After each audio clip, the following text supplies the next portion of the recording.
Hello and welcome to my tutorial series on Oxygen Not Included. In this episode, we're starting right with the basics. We're starting with what are the three most important things that you want to accomplish on your very first day on the asteroid. And they are, in order of importance, a latrine, a barracks, and a research station. Let's start with the most important of them, the latrine. What is a latrine? How does it work? Basically, every day, your duplicants are going to need to go to the bathroom. And if you don't supply an outhouse or some other similar facility for them, they're just going to go to the bathroom on the floor. That's not good. You don't want that to happen. Don't let it happen. Before the day is over, make sure that you have an outhouse built. In addition to that, though, you want them to wash their hands after they're done using the outhouse because they're going to get a lot of food poisoning germs on their hands by using the outhouse. They need to pass through a wash basin before they enter the rest of the base. So you want to set up a very simple thing like this, where in this case I've enclosed it fully, so it actually gets the latrine bonus. They'll get a +1 to their morale when they use this room. That isn't super important, but again, as long as you enclose an area of less than 64 tiles that has an outhouse and a wash basin in it, it'll count as a latrine and they'll get this bonus. But the most important thing is that your duplicants, after they go to this outhouse and use it, there's only one way for them to exit, and that exit means that they pass by a wash basin. This forces them every time they use the bathroom to wash their hands before they leave. And this sort of setup is going to make sure that you keep a handle on all the potential germ problems that you could have in your base. This is going to make sure that any food poisoning is contained to this area and doesn't spread out to the rest of the base.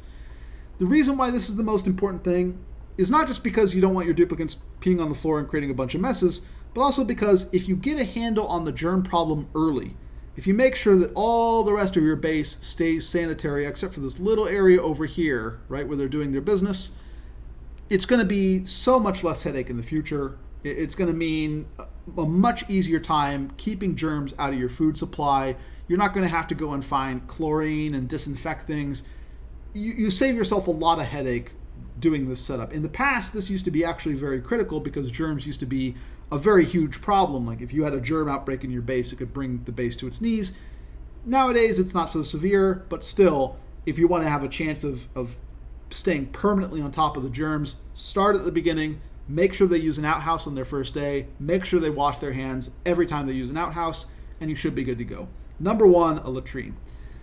It's a little bit tricky though, building a latrine. It seems simple because this outhouse is built out of sandstone, this wash basin is built out of sandstone, but one of the things they don't really tell you, or at least they do tell you, you just need to read a little bit closer, is that this wash basin needs to be supplied with water in order to work, and this outhouse needs to be supplied with dirt in order to work. So you don't just have to build these buildings, you also need to supply them. Now dirt is something you're going to be able to find pretty much everywhere. I've got a little bit of it right here. I've already dug out some. Not that hard to find. Water is going to be a little bit trickier. In every starting biome, there are going to be 3 pools of water. On your first day, you're going to need to dig down or up or out to one of them and set up a pitcher pump, which I have right here. Pitcher pumps are built out of sandstone or any building material, and they will be able to, they will enable duplicants to draw water and bottle water from whatever pool they're placed in, right? So this is a surface that the duplicants can walk on. They're basically going to run down here. They're going to hop on top of this thing. They're going to pump it, create a bottle of water, and deliver that bottle of water to the wash basin. Once they have this supplied, duplicants will then wash their hands if they have germs on themselves every time they pass through this checkpoint. Here I've set this checkpoint to going right. You can have it to be going both ways. The important thing is that as they go from this outhouse to the rest of your base, that they wash their hands. So number one, latrine. Must have. This is the most important thing. It's going to be such a headache if you don't have this built your first day. They're going to go to the bathroom on the floor. You're going to get germs all over your base. It's going to be an ordeal going forward. The next thing you want to accomplish is a barracks. And here I've actually gone ahead and enclosed my barracks area so I get the +1 morale bonus. This isn't super important, but what is important is having beds for your duplicants to sleep on. That way they don't get the sore back debuff, which is really going to slow down the speed at which they move. If you get that debuff, it's not the end of the world, but it does mean that your next day's progress is going to be a lot slower. So getting these cots up is going to be important, and it's really easy to do. Here I've just built them right next to the printing pod. The reason I've done this is that the decor bonus that the printing pod provides is going to kind of offset some of the bad decor that they're normally going to be exposed to around the base. Here we have decor values of -45, -50, -23, etc. This isn't a pretty base. I've got a bunch of debris on the ground, stuff like that. To help try and offset that, I've built the cots here because this printing pod has a plus 30 aura for its decor, and then because it provides light, it also provides another plus 15 decor due to the lighting. So as duplicants sleep in these areas, they're going to kind of absorb that nice decor, even though they're unconscious. They still appreciate the decor of the area.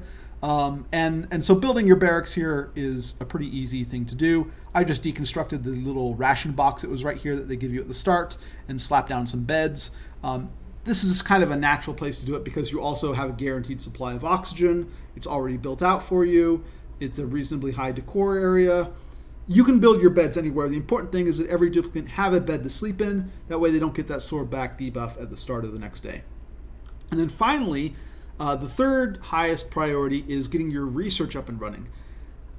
Your research is ultimately what's going to allow you to resolve these sort of warnings that you have here on your top left, which is you're not producing any oxygen and you're not producing any food.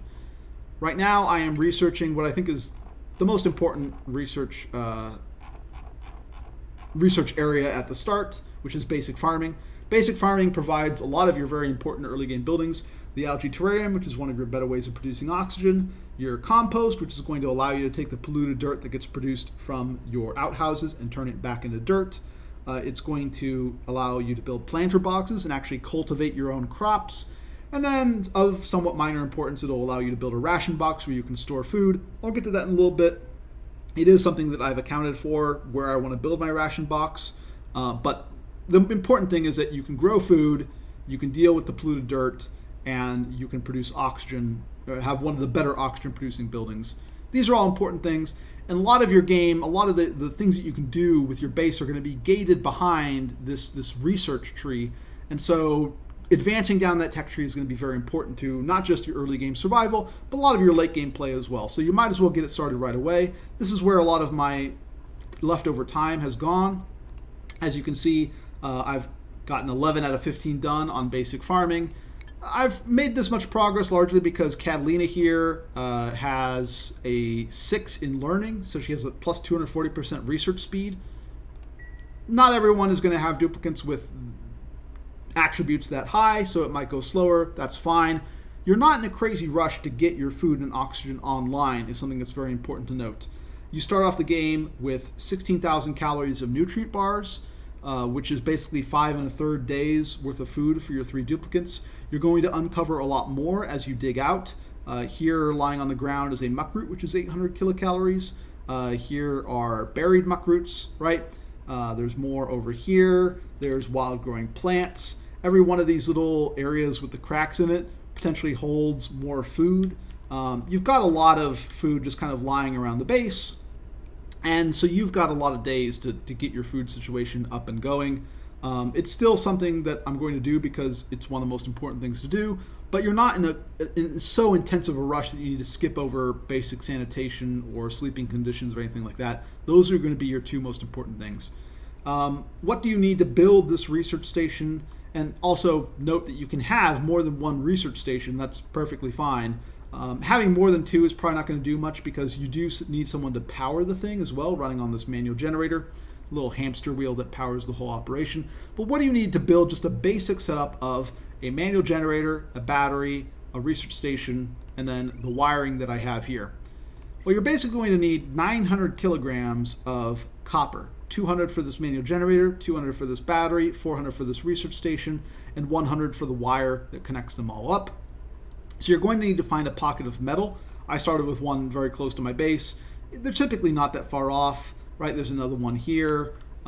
They might be a little bit further away, kind of like this water might have been a little bit further away, but you only need 900 kilograms, so it's not the biggest of deals, right? It's something you're going to need to dig up at some point and keep an eye on, but should be fairly easy to find in your starting biome. But you will need 900 kilograms of it to set up this basic thing, and then adding in a second research station, in this case, is going to need an extra 2 tiles of wire, along with an extra research station, so an extra 450 kilograms of copper. This is perfectly fine. I've in fact have even more copper, which I use to build these pneumatic doors. Again, should be easy, but just keep in mind, you do need to find metal to make these things go. And then this basic setup that your research station should have should be a manual generator, and then a battery, and then the power consumers, in this case research stations, on these sides, right? This should be the basic setup for all of your power systems, really, which is a power generator, a battery, and then the power consumption on the other side of it.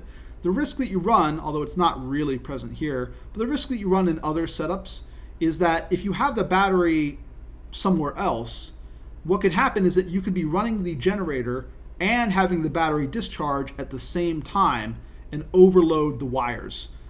Each of these wires that we start off with are rated up to 1,000 watts. Now, right now, we only have 120 watts of consumption on the system, period, and only 400 watts of generation. So we're nowhere near 1,000 watts in terms of overloading these wires. But as a general practice, set things up like this, and you won't run into those problems in terms of your wires overloading. So those are the three most important things. You need to find water so that you can supply a latrine. You need to carve out a little area. Usually the starting area is just fine to set up your cots. And then you need to set up a research station, which is going to require metal. One thing I forgot to mention, in addition to having a large supply of starting food, you have a large supply of starting oxygen as well. You start off with 1,000 kilograms of oxygen sort of stored up in the form of these 5 tiles of oxalate, which you'll find in every base. Your duplicants collectively, all 3 of them, assuming no mouth-breathing traits or something like that, are only going to consume 18 kilograms of oxygen a day. So you're in pretty good shape for oxygen as well as food. There's no huge rush, but again, that's the next thing you want to work on is food and oxygen, so that's what this research is for. Moving on. Those are your big 3 priorities: the latrine, the barracks, the research station. In addition, there are a few options that you have and a few stretch goals that you can make. One of the stretch goals I've illustrated here, which is that I have built a little pit that I intend to fill with carbon dioxide. That way, when I unlock the ration box, I can build a ration box down here, store all my food in it, and because this is all carbon dioxide, it will keep my food fresh. Food basically does not go stale in carbon dioxide or chlorine or a lot of these other gases, right? It mainly goes stale in polluted oxygen. That's the worst. And it does go stale slowly in oxygen. So if you dig a little pit like this, because carbon dioxide is heavy, the game has it fall down and to the right. Right? Heavier gases always fall down in the game, and also because of a quirk of the way the game works, heavier gases also tend to move to the right. So you kind of want to have this set up such that carbon dioxide that is being exhaled from your duplicants has a chance to kind of fall into it. So this position is pretty good because I have my research station up here. They're going to be spending a lot of time at these research stations or running on these manual generators, and there's a good chance the CO2 falls down here. I was also kind of fortunate that one of the areas that I broke into early on had some CO2, and you can still see a lot of it right here. And so I just let a lot of that kind of fall down to this area here. Getting this built earlier on means there's more time for CO2 to accumulate in it, which means by the time you start producing food and wanting to store food somewhere, you're more likely to have a nice sterile area to keep your food fresh. It's a stretch goal. It's not super important. This isn't something you have to rush, but this will help keep your food fresh in the long run. So building a little food pit like this is nice. In addition, there are 2 little tips and tricks that I tend to use when starting every base. Number 1, although I have messed it up a little bit, you see, these aren't staggered by 2 hours each. This one is a little bit staggered more. But I split my duplicants onto 3 different schedules. That way, none of them are using the facilities at the same time. None of them are trying to eat or go to the bathroom at the same time. None of them are trying to use the beds at the same time. And this has a couple benefits. Number 1 is that it allows us to get by with just one outhouse. If I never have all 3 of my duplicants all rushing to use the outhouse at once because I've staggered when they have their breaks, then I can get by with only having 1 of these. I don't need to build, say, 3 of these with 3 wash basins to go with them. Likewise, because only one person is sleeping at a time, even if one of them snores, they're not going to wake up the other duplicants because they're the only person asleep at that time, right? There's no one else to wake up. It also means that you can constantly have people working at things, which can be an issue, can sometimes not be, but if there's some sort of emergency situation on your base or something you want done immediately, having them staggered like this means that you're always going to have someone up to go and do whatever that emergency thing is, which is kind of nice. But the main benefit is, again, building fewer outhouses, building fewer wash basins, and getting by with duplicants that have the loud sleeper trait. This will basically nullify that entirely. In addition, there's one other thing I like to do, one little tip, which is that I often go to priorities and I enable proximity. This will tell duplicants if things are of sort of equal importance to just work on the thing that's the closest. This is something that's going to minimize the amount of time that they spend running around. In particular, if you're kind of digging out both this direction and this direction, if that's the way your base kind of needs to work, you won't have duplicants run out to here, do a little bit of digging, and then run back over to here and start doing some digging and then run back. Enabling proximity, I find, is something that's pretty good in a lot of these bases. Later on, maybe you turn it off, but for the most part, I keep it on throughout the entire game, and I think it's a good thing to do. So, we've kind of gone over the things that I think you should do. Build an outhouse, build a wash basin, set it up so that your duplicants wash their hands every time they use the outhouse. Stagger your schedules, that way you only need to build one outhouse. Enclose the area, that way you get the latrine bonus. Likewise, build 3 beds, enclose them to get the barracks bonus. Set them up in somewhere like this, which has a nice decor bonus. Or don't, because it's not the most critical thing in the world. Morale is not something you really need to keep too much of an eye on at the beginning. And then start researching, right? Find some metal, start researching, start getting your farming up, start getting all these critical technologies up. This one in particular is going to unlock a lot of stuff for you. Getting the farm tiles is also kind of nice. Sometimes I'll just skip planter boxes and research meal preparation next and do all my planting on farm tiles. The main benefit is that you can use farm tiles as a floor. I'll get more into that in later episodes where I discuss early food options, early oxygen options, what happens after day 1. But for this video, start with basic farming, I think is the ideal choice. What are some things to avoid, though? What are some things you don't want to do day 1? What are some common sort of new player traps that they fall into that you want to avoid doing? Well, number 1, avoid building too much unnecessary stuff. Like right here, I've got basically just the bare bones in terms of tiles and ladders and so on and so forth, right? I've got a ladder that brings me up to this research area and down to this pitcher pump, right? It gives me access to all my areas. I've got a little bit of ladder just for this pit, but that's it, right? The only tiles I have built are the tiles necessary to enclose this as a latrine and to provide a floor for this manual generator so that I could put everything on this same level. And that's basically it, right? I'm not building out the entire layout of my base right now. There are just more important things to do. I want to get my food online. I want to get my oxygen online. I want to start researching through the tech tree, right?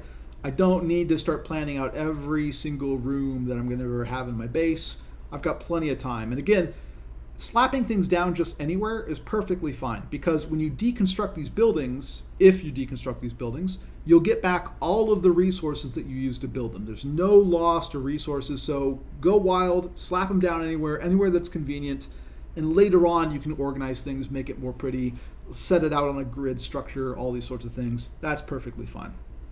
So don't worry too much, don't obsess too much about the base layout right at the beginning. Don't spend too much time building out tile, digging out areas, stuff like that.